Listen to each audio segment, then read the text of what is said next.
សួស្តីអ្នកទាំងអស់គ្នាថ្ងៃនេះខ្ញុំចេញវីដេអូតាក់ទងទៅនឹងការប្រឡាក់សាច់ចាការប្រឡាក់សាច់នេះមានគ្រឿងផ្សំ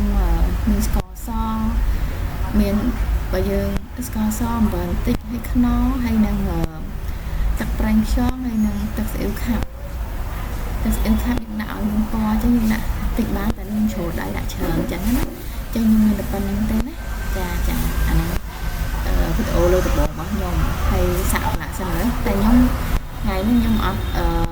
អាំងនៅអបកាប់ភ្លើងដាក់ខ្លួនអីទៅខ្ញុំអាំងនៅ microwave ចាខ្ញុំអរគុណច្រើនណា